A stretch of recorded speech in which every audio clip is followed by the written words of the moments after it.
about the concave lens and convex lens.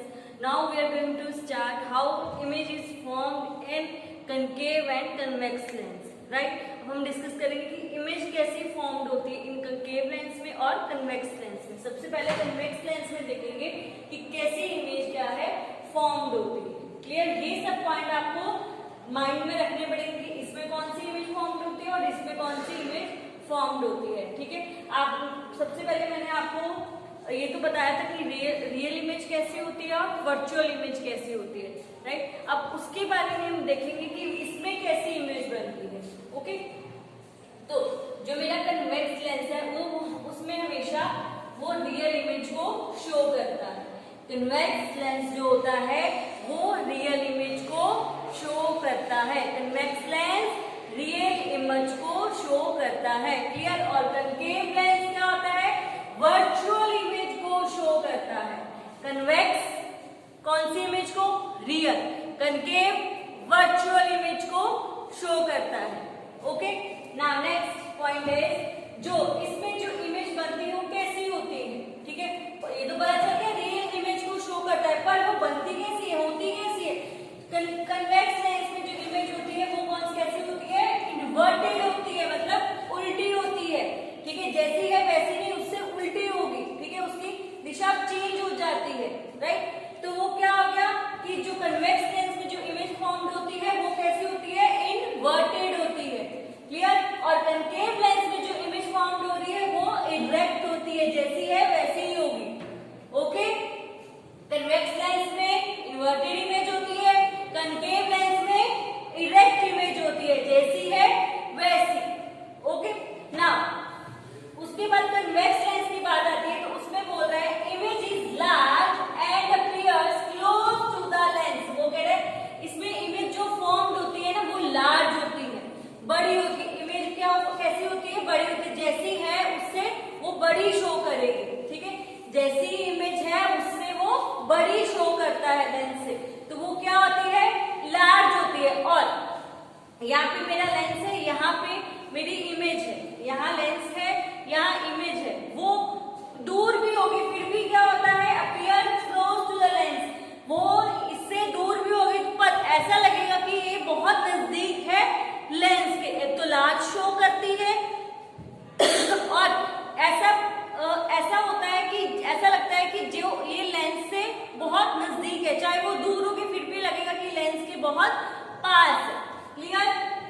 Image is large and appears close to the lens.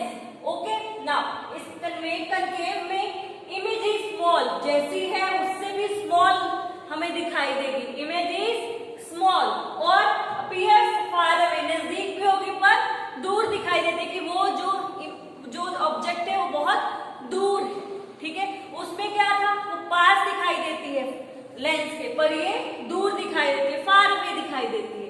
Clear? Image is small and appears far away. ये था कि अब कैसी image form होती है इन convex lens और concave lens में.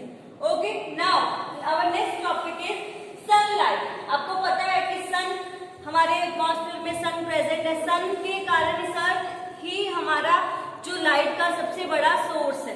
Biggest source of light is sun. Sun ही लाइट का सबसे बिगेस्ट सोर्स है. इसके कारण ही हम सब थिंग्स को विजिबल कर सकते, देख सकते हैं. अदरवाइज हम कुछ थिंग्स को देख ही ना पाते. सन नॉट डे टाइम पे हम all the things are visible because of the sun. सारी थिंग्स हमें दिखाई देती है किसके कारण?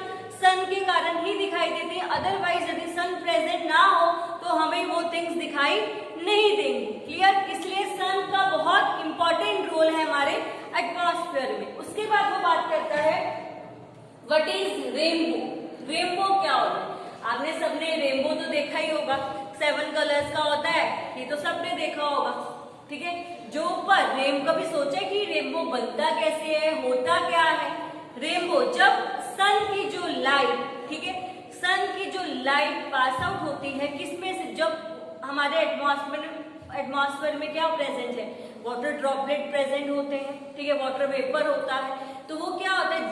जो सन की जो रेज है उसमें से पास आउट होती है, वो वाटर ड्रॉपलेट में से पास आउट होती है, तो क्या फॉर्म्ड होता है? रेनबो फॉर्म्ड होता है।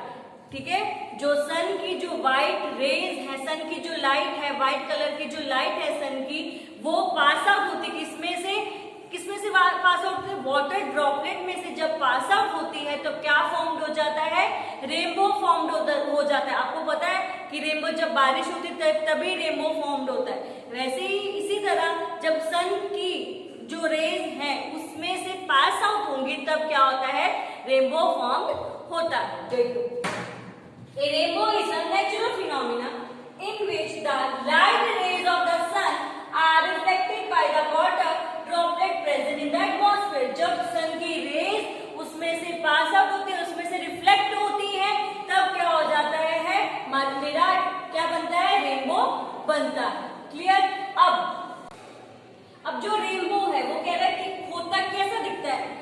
A rainbow appears as an arc, एक आर्क की तरह दिखता है। आप ऐसे आर्क की तरह हमारे स्काई में रेनबो विजिबल होता है, दिखता है आप, राइट? फिर वो कहता है that contains a band of 7 colors। उसमें कितने कलर्स होते हैं? 7 कलर्स होते हैं। तो आपको पता ही है, रेनबो देखा होगा, 7 कलर्स होते हैं। ये भी पता है कौन कौन से होते हैं? Red, yellow, blue, orange, violet, indigo. ये सब क्या है? ये तुम्हारे रेनबो के कलर्स हैं, राइट? 7 कलर से बनता है और ये किस शेप में होता है? आर्क शेप में विजिबल होता है, राइट? अब वो कहते हैं this also means that white light of the sun contains 7 colour light in it and that separate out due to refraction. अब रिफ्लेक्शन के बारे में बताती हूँ क्या होता है रिफ्रैक्शन। पहले वो कह रहा है कि जो सन की जो व्हाइट लाइट है उसमें क्या होता है? 7 कलर्स प्रेजेंट होते हैं। जब वो 7 कलर, जब व्हाइट लाइट क्या है ड्रॉपलेट में से पास आउट होती है तो वो 7 कलर्स में क्या हो जाती है? सेपरेट हो जाती है। ठीक है, तो उसके 7 कलर्स होते हैं। मतलब इसका क्या मीनिंग हुआ? जो व्हाइट लाइट में, सन की जो व्हाइट लाइट है उसमें 7 कलर्स अवेलेबल है। जब वो उसमें से पास आउट होती है तो वो 7 कलर्स में क्या हो जाती है? सेपरेट आउट हो जाती है, डिवाइड हो जाती है, राइट? अब इसका मीनिंग क्या हुआ रिफ्लेक्शन का? ड्यू टू रिफ्लेक्शन, रिफ्लेक्शन की वजह से। रिफ्लेक्शन का मीनिंग क्या होता है? स्पेक्ट्रम ऑफ व्हाइट लाइट, मतलब व्हाइट लाइट का डिवाइड हो जाना। रिफ्लेक्शन मीन्स व्हाइट लाइट का डिवाइड हो जाना। व्हाइट लाइट क्या है? जब निकलती है तो वो डिवाइड हो जाती है, जिसके कारण मेरा क्या है? 7 कलर्स किस में डिवाइड होती है? 7 कलर्स में डिवाइड होती है, जिसके कारण क्या हो जाता है? रेनबो फॉर्म्ड हो जाता है। ओके, इतना क्लियर हुआ कि जो अब आपको पता है हाँ, उसमें से तो सिर्फ व्हाइट लाइट ही पास आउट हो रही है ना, पर उस व्हाइट लाइट में ही 7 कलर्स अवेलेबल है, राइट? वो जो व्हाइट लाइट पास आउट होती है तो वो डिवाइड हो जाते हैं 7 कलर्स में, तो मेरा क्या फॉर्म्ड हो जाता है? रेनबो फॉर्म्ड हो जाता है। ओके, तो देखो can be seen in the, अब वो दिखता और कहाँ पे है? जो 7 कलर्स हैं वो और आपको कहाँ दिख सकते हैं? एक तो आपको रेनबो में तो आपको दिखते ही हैं, ठीक है? फिर आपको और कहाँ दिखते हैं? आपने जब हैंड वॉश करते हो, ठीक है, हैंड वॉश करते हैं ना तो बबल्स बनते हैं, तो उसमें भी डिफरेंट कलर्स होते हैं, वहां पर भी हमें डिफरेंट कलर्स दिखाई देते हैं। उसके बाद एक सीढ़ी होती है जो घर पे भी तुम यूज करते हो, सीढ़ी, ठीक है?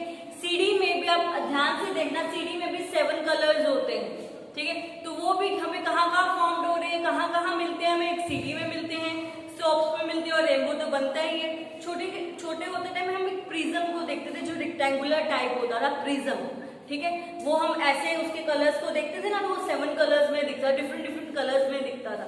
तो वो हमें कहाँ पे अवेलेबल होता है? इन थिंग्स में हमें ये डिफरेंट कलर्स दिखाई देते हैं। क्लियर? फिर यहाँ पे मेरा ये रेनबो का टॉपिक क्या है? फिनिश हो गया। रेनबो क्या होता है, बनता कैसे है, इसमें व्हाइट कलर्स, जब व्हाइट लाइट निकलती है, व्हाइट लाइट किसमें डिवाइड हो जाती है? 7 कलर्स में डिवाइड हो जाती है। कौन कौन से 7 कलर्स? ये तो आपको पता ही है रेनबो के कौन कौन से होते हैं। तो ये था कि मेरा रेनबो का कॉन्सेप्ट यहाँ पे फिनिश हो गया। लास्ट टॉपिक है जो मेरा चैप्टर का, न्यूटन डिस्क। न्यूटन की डिस्क मतलब डिस्क तो आपको पता है जो सीडी होती है, ठीक है? वो कह रहे हैं कि सीडी में भी 7 कलर्स होते हैं, ठीक है?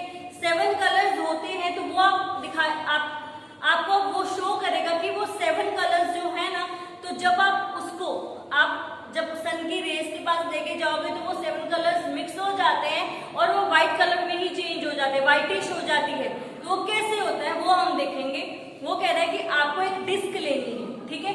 डिस्क को डिवाइड कर देना है, तोड़ना नहीं है, डिवाइड कर देना है 7 पार्ट्स में। 7 पार्ट्स में जब आप डिस्क को डिवाइड करोगे और उसको पेंट करना कलर से, रेनबो के जो कलर्स होते हैं उससे उसको पेंट कर देना है। क्लियर? पहले डिवाइड करा, 7 कलर से पेंट कर देना है रेनबो। क्लियर? फिर उसके बाद आपको क्या करना है, उस डिस्क को सन की रेस के पास लेके जाना है। डे टाइम पे सन के पास लेके जाना है जहाँ पे सन की रेस पड़ती है। तो आप देखोगे जो वो 7 कलर्स है वो मिक्स होके व्हाइटिश में ही चेंज हो जाते हैं। इट मीन्स आपको पता चल जाएगा कि व्हाइटिश जो लेयर्स निकली थी, व्हाइट लेयर निकली थी सन से, उसमें 7 कलर्स क्या है अवेलेबल होते हैं। वो 7 कलर्स से मिलके ही वो व्हाइट लेयर बनती है। क्लियर? वो व्हाइट लाइट बनती है। ओके, तो देखो the Newton disk can be obtained by the dividing the disk into 7 partitions. 7 partitions में डिवाइड करा and painting each of them with 7 colors. अब रेनबो के 7 कलर्स को से पेंट कर देना है हमने उसको। फिर when the disk is rotated at fast pace in day light, all the colors tend to mix together and the disk appears whitish in color. वो कह रहे हैं अब वो डिस्क को सन डे टाइम पे आपको सन के प्रेजेंट में आपको उसको क्या करना है, रोटेट करना है, बहुत तेजी से उसको रोटेट करना है, सन डिस्क को घुमाना है। तो आप देखोगे जो आप पेंट कलर्स हैं, ठीक है, जो रेनबो के कलर्स हैं वो क्या हो जाएंगे, मिक्सअप हो जाएंगे। तो क्या फॉर्म करेंगे, व्हाइटिश कलर हमें दिखेगा उसका। ठीक है, वो मिक्स हो जाएंगे डिस्क के जो कलर्स हैं and disc appears whitish in colour. इससे आपको पता चल जाएगा कि व्हाइट कलर से ही, व्हाइट लाइट से ही, जब व्हाइट लाइट सेपरेट आउट हो जाती है, डिवाइड हो जाती है, तो ही वो 7 कलर्स में डिवाइड होती है। इसके रीजन से, क्योंकि डे सन के कारण ही वो ऐसा होता है। ओके, तो यहाँ पे मेरा क्या है आज का टॉपिक, आज का चैप्टर एक्सप्लेनेशन यहाँ पे क्या है, फिनिश्ड हो गई है। ठीक है, इस चैप्टर में हमने सारे टॉपिक्स ऑलमोस्ट सब कवर अप कर लिए हैं, कोई बाकी नहीं है। ठीक है, नेक्स्ट हम जो हमारे क्वेश्चन आंसर्स होंगे नेक्स्ट वीडियो में शुरू करेंगे। आज का यहाँ पे हमारा क्या है, फिनिश्ड हो गया है। नेक्स्ट क्वेश्चन आंसर्स हम नेक्स्ट वीडियो में स्टार्ट करेंगे। ओके।